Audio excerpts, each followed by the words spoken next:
step. Yeah, that should only be on the hop Exactly, step. and Yeah. I'm doing like small ones and then a big one. And I honestly see she's doing like... When I was younger, I was involved in like a summer theater program for children, like from when I was 10 years old, in Olympia, Washington, where I was growing up.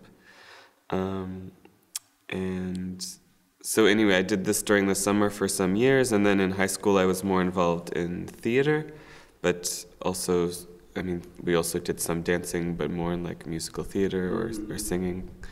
But yeah, I became more interested in dance and in moving my body in that way, and so I also wanted more practice. So I studied contemporary dance and classical dance from when I was I would say 16, 17 in my hometown, and then when I moved to Seattle, I went to the University of Washington, and there I was getting a bachelor's degree in dance. So I started quite late, but the program there was people of different levels, and after some time, I was really interested to create my own work, and I started just by creating solos, and there was a solo that I made while I was still at university, and then I also worked with other dancers in the university and made small pieces, but just little projects that I wanted to make. In New York, there's a lot of kind of workshop showings, work-in-progress showings, and also a lot of showcases where there's 4 or 5 choreographers who'll show something in the same evening, and there's different venues where that happens. So just in order to start out, I would apply for these performances, and the very first thing I did was I auditioned for Fresh Tracks, which is a program at a dance theater workshop, and I had a solo that I had already created, and I auditioned it for the series and was accepted. And so it was with 5 other choreographers. Jonah Beaucaire was also in that program, and a few others who are still living in New York. And so that was kind of how I first got my start, showing my own work in New York. And then I started also to work with other dancers, and for this project, The Sun Came, I was working with 4 other dancers. We showed a work in progress in Shea Bushwick. We showed a work in progress in Brooklyn Arts Exchange in Brooklyn. And then the final showing we had at Triskelion Arts, which is another, it's called Triskelion, and it's a studio in Brooklyn.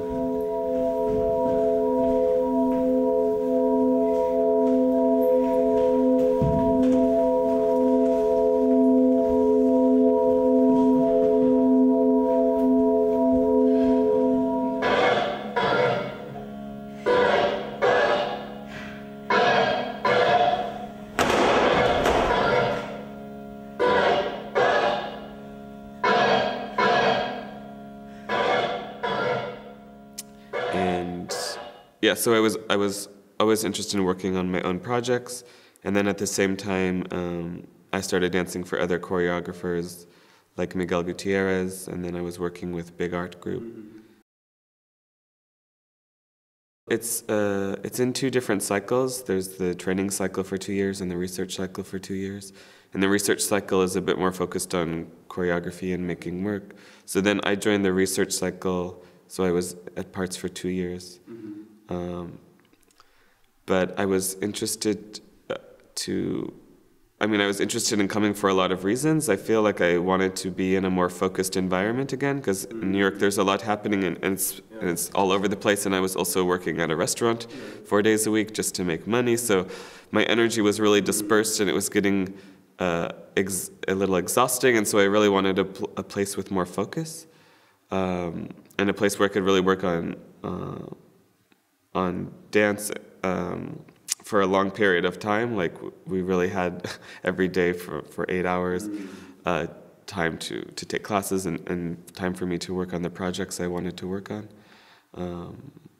So part of it was to have a more focused involvement again in dance, And part of it also was just my interest in, in learning more about what kinds of dance were happening in Europe, because, I mean, in New York there's a lot happening, but in some ways it can also be sometimes a bit of an isolated community, because there's a bit less touring.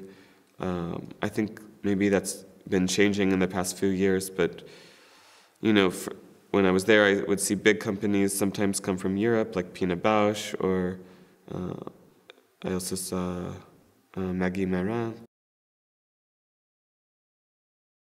I mean, when I work, I usually start with very specific proposals of kind of what we're going to work on, or what our restriction is, or what our boundaries are. And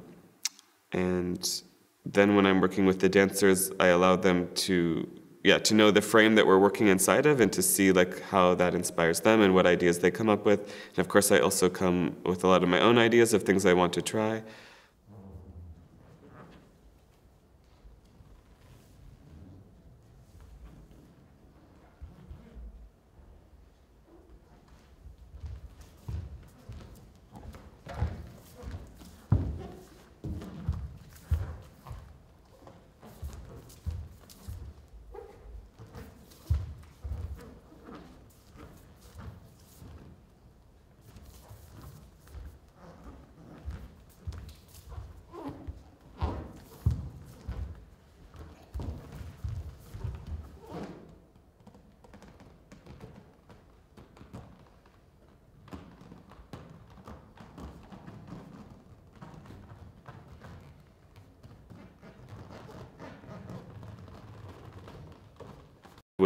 With Zombie Aporia, for instance, it was clear that we were going to be working with the body and the voice, and it was clear from the beginning that we would work with short songs or short numbers, and that the piece would be divided in short segments like this. And then I had also written a lot of text in advance about what we would be using. So yeah, I come with a lot of material already, but then I don't necessarily have the final plan of what the whole performance will look like. And so during the process, there's a lot of dialogue with the dancers. I try something, they try something. I stand out and watch what they're doing. I'm doing something with them, and one of them stands out to watch what's happening, and we talk about it. So I think I come with a lot, with a very specific framework, but then within that, it's kind of a place to test and to try things. It's hard to find like the common thread in all of my work sometimes, because there's also, I can think of exceptions to the rule, but I think it's definitely true that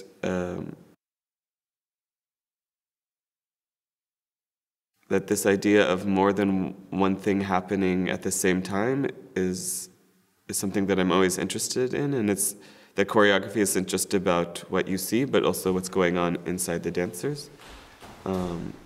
I mean, in some of my pieces, like one piece I made at Parts was a quartet called Being Together Without Any Voice, which we've also toured a bit in France this past year. But in this piece, it's in silence for the most part, and the whole group does things at the same time, so it seems like maybe an exception to the rule, that there's more than one thing going on at once. But somehow a lot of what we were also working on is what's going on inside the head while we're doing these movements, and what's the performative attitude, which, I don't know, I felt like even there it had, even in this more simple piece of mine, there is some tension about what's really happening and what we see and what's actually going on inside.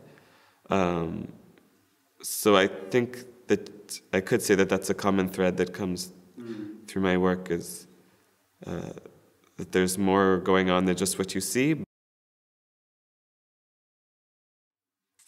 That my first interest in using the voice was mostly about text, and like what the meaning that the text brings, and how that relates to the meaning of what the body is doing, and when those meanings go together and when they go apart. But as I started to think more about it, I also really thought of the voice as an extension of the body, and as an extension of the physicality, and that it starts as a vibration inside the body. And so then it became not just about text and the meaning that brings, which is one layer of voice, but also these qualities that the voice can bring and these different intensities that the voice can have. And this also adds to the layers of the meaning or the feeling of what's happening. One thing and then another thing will come from The music will give you one thing and then another thing will come from The dance. music justifies. The music dance. justifies. The music justifies. The music dance. justifies. The music dance. justifies. The music dance. justifies. The music dance. justifies. The The music dance. justifies. The The music dance. justifies. The music dance. justifies. The Dance dance. is just another experience. Dance is just a private experience. The music is the inspiration for the, The dance. music is the inspiration for the dance. Music is the inspiration for the Music dance. is the inspiration for the dance. And so, yeah, when you start to work with the voice, you realize that it adds, that there's always three layers going on, because there's the quality of voice, there's the meaning of the text, and then there's what the body is doing. So it complicates matters, but I think I like to work with the challenge of these complications. I am self-critical and always a bit skeptical. I don't take things too seriously. I quietly accept the morality. But then, yeah, it's hard for me to think in terms of like a trajectory of what I want to do in 3 years. But I feel like I discover that as I go, and that with each project, there's little seeds from that project that I feel like I can develop further or to think the opposite about, and that always kind of inspires me for the research I want to do in my next project.